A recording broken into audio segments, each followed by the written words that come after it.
Saya Sulistiorini SEMM, dosen tetap program studi S1 Manajemen Fakultas Ekonomi Universitas Semarang. Saat ini saya sedang mengikuti proses sertifikasi dosen gelombang 1 pada tahun 2025 yang diselenggarakan oleh Kemendikti-Saintek. Video ini dibuat sebagai pernyataan diri dosen dalam unjuk kerja Tridharma Perguruan Tinggi atau yang disebut dengan PDD UKT-PT. Saya mengampu beberapa mata kuliah di program studi S1 Manajemen, salah satunya adalah Manajemen Retail. Pada kesempatan kali ini saya akan menyampaikan mata kuliah Manajemen Retail, di mana pada mata kuliah Manajemen Retail ini memiliki bobot 3 SKS dan merupakan mata kuliah wajib dengan kode EMS 21755. Adapun deskripsi mata kuliah Manajemen Retail, mata kuliah ini membahas mengenai prinsip, konsep, dan praktik manajemen retail modern. Topik yang akan dibahas meliputi strategi retail, pemilihan lokasi, bauran komunikasi, perilaku konsumen retail, manajemen persediaan, kualitas layanan, dan kinerja bisnis retail. Mahasiswa akan memahami dinamika persaingan di industri retail dan mampu merancang strategi retail yang efektif dan efisien. Perkuliahan manajemen retail ini diselenggarakan dengan pendekatan blended learning, yaitu perpaduan antara pembelajaran secara tatap muka dan juga daring melalui platform e-learning resmi USM, yaitu elearning.usm.ac.id. Pada menu e-learning, mahasiswa dapat mendownload materi, modul, RPS, dan juga dapat mengumpulkan tugas. Metode pembelajaran perkuliahan ini dilakukan dengan pendekatan aktif dan interaktif melalui ceramah interaktif, studi kasus, tugas proyek retail sederhana dengan praktikum secara langsung membandingkan retail tradisional dan retail modern sesuai dengan materi capaian pembelajaran. Kemudian pada survei retail tradisional dan modern dipresentasikan untuk dapat didiskusikan dengan dosen serta teman sejawat. Capaian pembelajaran mata kuliah dengan adanya survei secara langsung retail tradisional dan retail modern, mahasiswa dapat memahami capaian pembelajaran mata kuliah, di mana CPMK 1 mahasiswa memahami lingkungan bisnis retail, memahami faktor lingkungan yang paling penting yaitu faktor lingkungan makro dan lingkungan mikro. CPMK 2 mahasiswa dapat memahami di dunia retail bagaimana perilaku belanja konsumen yang menjadi target pasar retail. Kemudian CPMK 3 mahasiswa mampu mengembangkan strategi pemasaran, MSDM, keuangan, dan pemilihan lokasi. CPMK 4 mahasiswa mampu merencanakan dan mengelola barang dagangan. CPMK 5 mahasiswa mampu membuat strategi harga, bauran komunikasi, rancangan tata letak, dan kualitas layanan.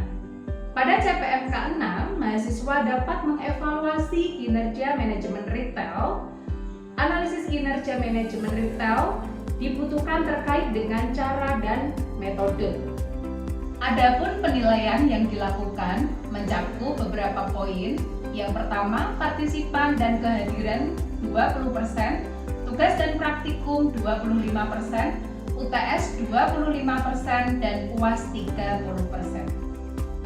Saya berharap perkuliahan ini dapat memberikan wawasan, keterampilan, dan semangat bagi mahasiswa untuk mampu bersaing dan berinovasi di dunia bisnis retail yang dinamis.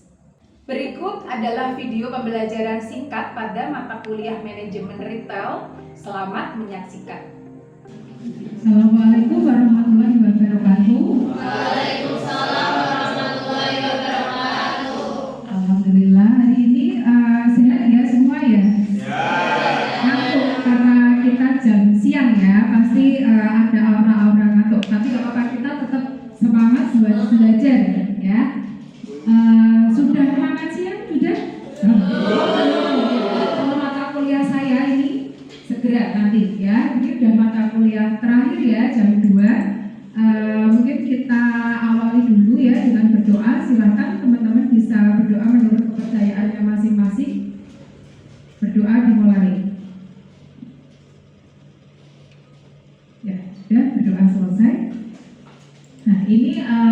mata kuliah manajemen retail dan pertemuan kedua ya dari materi ruang lingkup paradigma pengelolaan dan peluang bisnis retail. Ya, karena ini pertemuan kedua, jadi masih pertemuan yang lebih santai. Ya, di sini ya ada capaian pembelajaran. Jadi materi hari ini setelah saya akan memberikan pembelajaran, teman-teman akan mendapatkan pembelajaran yang pertama menjelaskan pengertian retail, manajemen retail. Kemudian memahami paradigma retail tradisional dan retail modern. Ketiga, menjelaskan fungsi-fungsi yang dijalankan di bisnis retail. Kemudian menjelaskan karakteristik dasar retail, menerapkan peluang dalam industri retail. Ya. Kemudian memahami peluang bisnis retail di Indonesia dan menjelaskan proses keputusan manajemen retail. Ya. Sebelum masuk ke materi manajemen retail, ya kita diskusi dulu. Mungkin di sebelah kanan saya ada yang mau menjelaskan dulu mengenai manajemen retail itu seperti apa? Ya, yang angkat tangan. Yuk, manajemen retail. Ya, Mbak siapa? Mbak Sabila. Ya, manajemen retail apa, Mbak? Menurut saya, manajemen retail adalah proses perencanaan, pengorganisasian, pelaksanaan, dan pengawasan seluruh kegiatan operasional dalam bisnis retail dengan tujuan untuk memenuhi kebutuhan konsumen secara efisien dan berkelanjutan. Bisa ya, jadi kita kebutuhan konsumen. Nah, kebutuhan konsumen. Kalau tadi Mbak Sabila sudah di sebelah kiri saya minta satu menjelaskan retail. Pasti teman-teman sudah tahu ya. Kalau ya, silakan. Siapa namanya? Marcel. Oh, Mas Marcel. Ya, manajemen retail apa? Manajemen retail adalah proses pengelolaan dan pengawasan operasional bisnis retail yang meliputi penjualan produk atau jasa langsung kepada konsumen akhir. Ya, langsung kepada konsumen akhir. Oke, coba kita lihat di sini ya. Nah, ini ya, kita sudah masuk retail. Nah, retail meliputi kegiatan bisnis yang terlibat dalam menjual barang dan jasa. Ya, barang dan jasa ya yang dijual ke konsumen untuk penggunaan pribadi, keluarga atau rumah tangga, termasuk ke konsumen akhir ya, sama kombinasi antara Mbak Sabila dan Mas Marcel. Jadi di sini ada gambar. Kalau yang atas itu kira-kira manajemen retail apa? Gambar atas. Oke, tradisional. Yang bawah, kalau tradisional pasti bawah adalah modern ya. Nah, ini ada jalur ya, jalur distribusi. Pertama itu dari perusahaan. Misal kita ambil salah satu contoh perusahaan yang besar, mungkin Unilever, Wings, Kao ya. Kalau tahu produk Kao itu produk Apex dan lain-lain. Nah, itu dari perusahaan kemudian ke pedagang besar. Pedagang besar itu bisa juga kayak grosir ya, distributor. Nah, baru masuk ke retail. Nah, retail ini ya posisi segitiga tuh di sini. Konsumen akhir siapa? Kita, pengguna. Bisa digunakan secara pribadi ya, keluarga ataupun rumah tangga. Paham ya? Jadi ruang lingkup retail sudah paham. Nah, sekarang kita menuju ke paradigma retail di Indonesia. Nah, saya yakin nih teman-teman di sini sudah setiap hari masuk ke retail. Mungkin di warung tetangga ya, warung lontong itu juga retail, tapi masih lingkup tradisional. Kalau mau agak modern sedikit, lari ke Indomaret, mungkin keluar dari rumah tuh ada Indomaret, itu udah retail modern. Nah, dengan adanya retail tradisional dan modern, pasti ada paradigma. Kenapa? Di sini ya, kalau kita lihat di retail tradisional itu kurang memilih lokasi. Bisa juga lokasi yang kecil, tapi ada warung kelontong ya, kayak kita mungkin di gang sempit itu masih ada. Tapi kalau retail modern seperti ini, lokasi itu sangat penting untuk menarik pelanggan. Kemudian kalau yang retail tradisional tidak memperhitungkan potensi pembeli.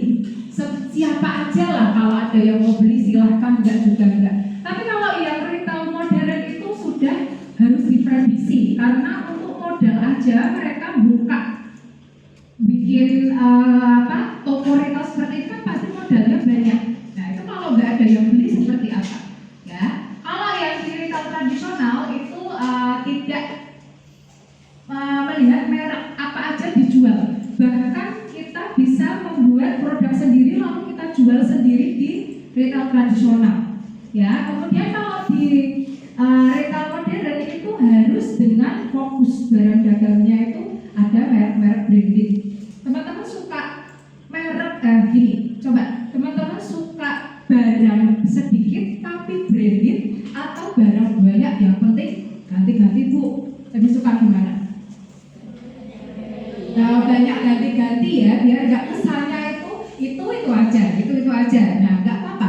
Bahkan ada juga yang suka thrift, ya toh. Misalkan saya branded Bu, tapi saya cari thrift, masih ada nggak sekarang? Masih, kalau masih ya. Itu. Jadi merek itu nomor sekian mungkin bagi yang orang nggak terlalu ambisi dengan branded. Ya, kemudian kalau di retail tradisional itu melayani hutang. Ya. Besok bayarnya minggu depan masih bisa. Di retail modern juga bisa ya, ada hutang nggak? Ya kalian mungkin kayak letter atau apa ini bayar sekarang, beli sekarang bayar nanti. Nah, tapi nggak tahu ya itu dampaknya pasti orang akan sering belanja nanti tergiur. Gitu ya. Jadi ada paradigma antara retail tradisional dan retail modern. Nah, sekarang nih ada diskusi lagi ya. Kalau tadi teman-teman mengetahui tentang manajemen retail, sekarang kita kerucutkan manajemen retail tradisional dan manajemen retail modern. Ya, apakah mahasiswa mengetahui bisnis retail tradisional dan bisnis retail modern? Mengetahui nggak? Mengetahui ya, pasti sudah ada gambarannya. Oke, sekarang kalau mengetahui, saya mau membuat contoh-contoh di sekitar rumah teman-teman atau sekitar kampus. Ya, nanti saya ambil 2 retail tradisional dan 2 retail modern. Kita coba. Siapa yang mau memberikan contohnya aja kok? Nggak banyak, contoh aja. Yuk, manage retail tradisional dulu. 1, 2, 3. Di sekitar teman-teman tinggal atau di sekitar kampus. Retail modern. Yuk, nih. Silakan. Contoh aja, manajemen retail modern, manajemen retail tradisional. Ya, ditulis. Ya, salah 6 berarti ini. 3 retail modern dan 3 retail tradisional. Satu-satu aja. Nah, seperti apa yang habis?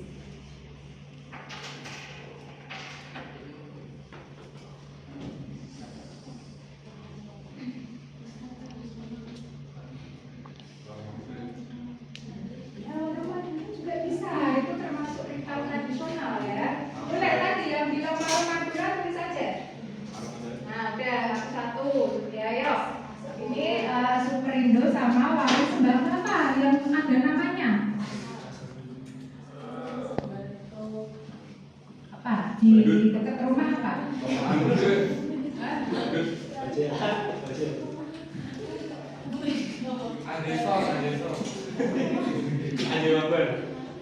Mbak Dut. Nah, itu tetangganya ya. Namanya siapa? Sabila. Yuk, lagi tadi yang warung Madura bisa ditulis. Ayo, warung Madura sama apa? Retail modernnya. Silakan. Satu lagi. Ayo. nilai. Jadi nggak kuliah, datang, duduk, pulang. Nah, ini seperti ini. Warung Madura Banteng Api. Wah, Banteng Api ya. Sama Sephora. Gimana itu ya? Oh, toko make up. Sephora itu modern ya? Oh, berarti brandnya itu. Terus satu lagi yuk. Silakan ya, yuk. Ya. Ah, tradisional apa sama modern apa?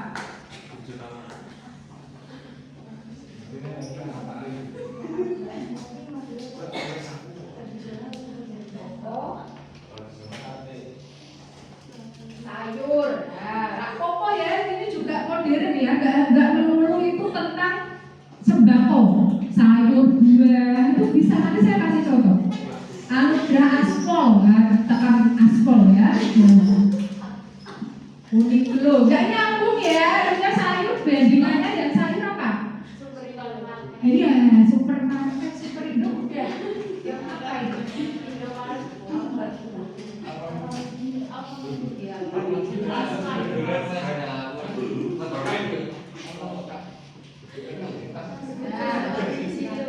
Ya, nggak apa-apa. Ya, jadi setidaknya teman-teman sudah punya gambaran retail tradisional itu yang seperti apa, modern yang seperti apa. Yuk kita coba lihat di sini. Nah, ini juga sudah memberikan contoh. Nah, ini ya, ini masih dalam kategori tradisional kalau kita lihat, kalau kita bandingkan dengan ini, ya. Nah, ini tadi yang nggak melulu tentang sembako. Ini pasar buah, ya. Kalau kita lihat di sebelah itu pasar tradisional kalau kita beli di pasar. Tapi kalau di sini itu kayak yang di Istana Buah, ya, mungkin di Gelayo kan juga ada seperti itu, ya. Contoh-contohnya seperti itu. Ya, udah tahu ya gambarannya. Terus untuk fungsinya, nah, kira-kira ya fungsi retail yang dijalankan itu seperti apa? Ya, pasti kalau kita jalan-jalan ke mall, ya, ada fungsinya, pasti menyediakan barang. Ya, konsumen itu pengen produk baru apa, promo apa, ya, kebutuhan-kebutuhan apa yang memang dibutuhkan. Terus kita bisa memecah nih, produk pasti ada produk yang ukuran besar sampai ukuran kecil. Kenapa? Tujuannya apa? Nggak semuanya ukuran besar semua, ada ukuran kecil. Biar apa? Ya biar ini ya, kita konsumen kecil itu masih bisa memanfaatkan yang saset ya, yang sembako itu kan yang receh, nggak harus melulu beli yang pouch atau yang besar gitu. Terus ada di sini retail juga berposisi sebagai penyimpan stok. Ya, jangan sampai ya nanti kalau kita kerja atau kita punya usaha retail, jangan sampai barang yang ada di area itu kosong sedangkan di gudang ada. Nah, apalagi di momen-momen lebaran, ya, di momen-momen lebaran. Kemudian itu meningkatkan nilai produk dan jasa. Ya, kita lanjut. Nah, ini ada karakteristiknya ya, kalau kita bedakan itu ada jenis retail ya, barang yang dijual. Kemudian ada perbedaan keanekaragaman, itu dari kebutuhan, tingkat layanan konsumen dan harga barang dagang. Kemudian dari karakteristiknya kita sekarang sudah bisa ya belajar, nggak harus datang ke toko, online pun masih bisa kita belanja. Itu ya. Ada yang mau tanya sebelum kita lanjut? Belum. Oke, lanjut aja dulu. Nah, di sini ada penggunaan sarana atau media. Kita harus bisa membuat sarana atau media. Sekarang kita bisa menjual dari toko langsung, atau kita bisa membuat marketplace. Ada yang di sini punya usaha dari marketplace, mungkin punya toko online? Belum. Ya, harapannya nanti kalau kita mau usaha bisa tidak harus punya punya toko secara fisik, online pun nggak apa-apa. Ya, ini laptopnya jatuh atau siapa apa ini? Nah, terus di sini ada pengelompokan berdasarkan pemiliknya, itu ada pendiri toko tunggal dan mandiri, ya. Kemudian ada waralaba juga. Nah, peluang-peluangnya kalau kita bisa lihat ya di retail, ya, unsur yang digunakan, terus sarananya berdasarkan kepemilikannya. Ini ada peluangnya ya, peluang kalau kita belajar retail pasti ada banyak peluang.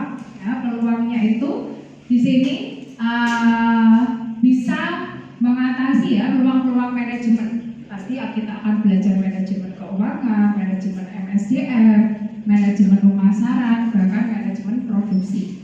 Kemudian peluang kewirausahaan. Nah, ini bagi teman-teman yang mungkin ingin berwirausaha bisa memulai dari bisnis retail.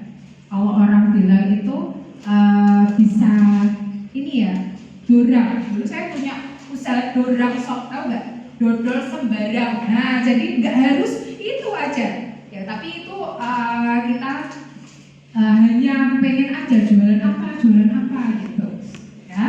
Terus peluang-peluang terhadap pengembangan karir. Nah, pasti kalau kita punya karir, kita bisa lihat ya dari yang tadinya pemilik bahkan bisa punya beberapa cabang, apalagi sekarang. Nah, sekarang saya mau tanya nih, ini pertanyaan terakhir sebelum tugas.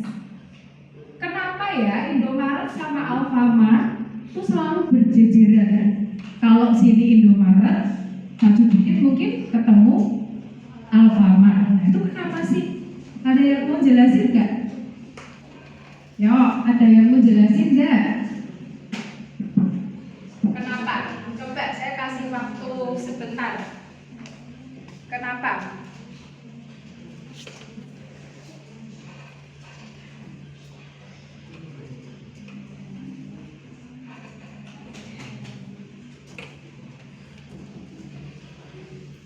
Ayo, silakan.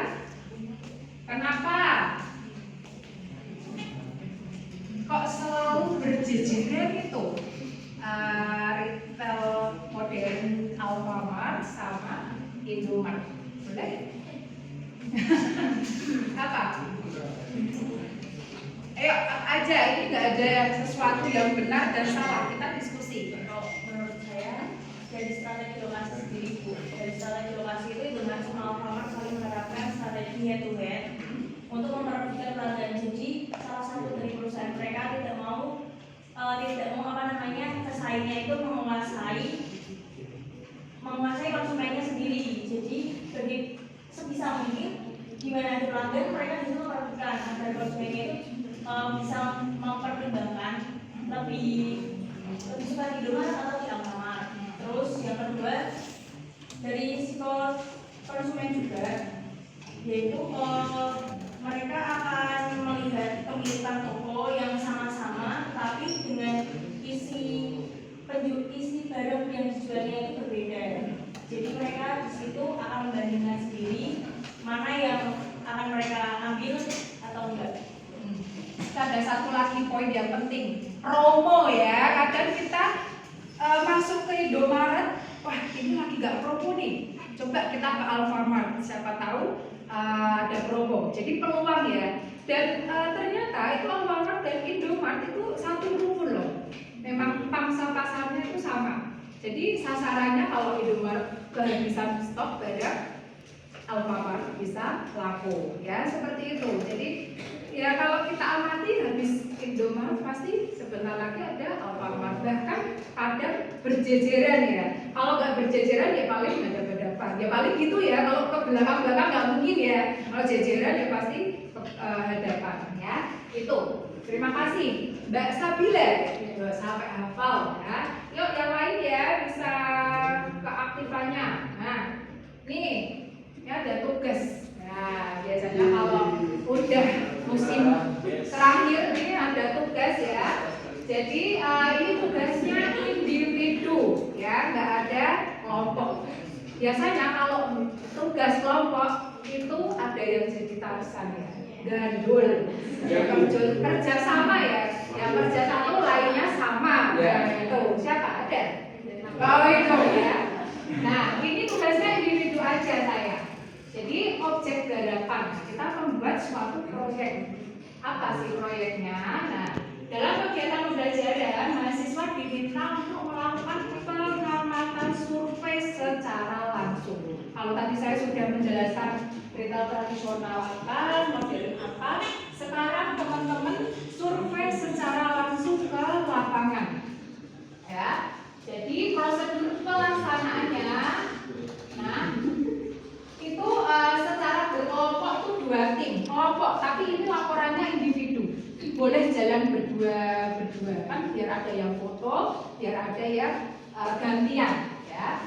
Terus pilihlah objek yang digunakan dalam perbandingan. Misalkan tadi toko buah di pasar sama istana buah. Jadi jangan melenceng ya. Misalkan toko warung sembako sama kosmetik, nanti nggak sinkron. Kalau ambil satu produk objek buah ya buah di pasar sama buah di istana buah atau di mall ya. Terus kalau misalkan toko sayur di pasar sama toko sayur di mall. Jadi kita akan bandingin harga pasar di sayur berapa, harga pasar di sayur, harga sayur di pasar. Nah itu ngatur ya. Harga sayur di pasar berapa sama di modern. Ya, pasti ada perbedaannya. Harga sayur aja mungkin 1 ikat bisa kita beli 2.000. Kalau di modern bisa sampai 4.000, 5.000 ya. Terus lakukan perbandingan dengan membandingkan luaran. Luarannya apa? Ini sudah ada di lampiran. Jadi harus ada foto produk. Kemudian harus ada foto lokasi. Nggak boleh foto lokasi yang tiba-tiba lokasi aja. Harus ada teman-teman berdiri di situ. Biar kelihatan kalau benar-benar survei. Ya, terus foto diri sendiri di lokasi dan di produk. Jadi kenapa bertim? Biar yang satu misalkan megang buah, ada yang foto. Ya, itu proyeknya. Jadi di dalam proyek ini nanti teman-teman bisa deskripsi luaran, deskripsi produk, ya, harganya, lokasi penempatan produknya, kemudian promosi. Ya, ada promosi. Teknologi yang dipakai, teknologi itu begini. Misalkan kalau sayur nih, teknologi untuk membayar ya pasti uang tunai, nggak ada teknologi. Tapi kalau kita sudah masuk ke modern, bisa pakai QRIS atau transfer. Masuk tuku sayur 2.000 transfer ya, ini aja 2.500 rugi. Nah itu ya, jadi ada kualitas produk, kuantitas produk dan kemasan produk. Itu. Ingat durasi waktu 1 minggu. Ya, pertemuan ketiga sudah harus terkumpul. Ada yang mau tanya sebelum dilanjut? Cukup. Dah ya, berarti durasi waktunya 1 minggu. Nah, teman-teman juga bisa memakai referensi ya dari Utami Sevidia. Ini manajemen retail ya, bisa pinjam di perpustakaan. Nah, sudah. Kalau sudah di penghujung, nah ini coba ya. Siang hari makan kuaci. Makan bareng sama ibu ya, yang terkasih. Cukup sekian pertemuan kita hari ini. Saya ucapkan terima kasih.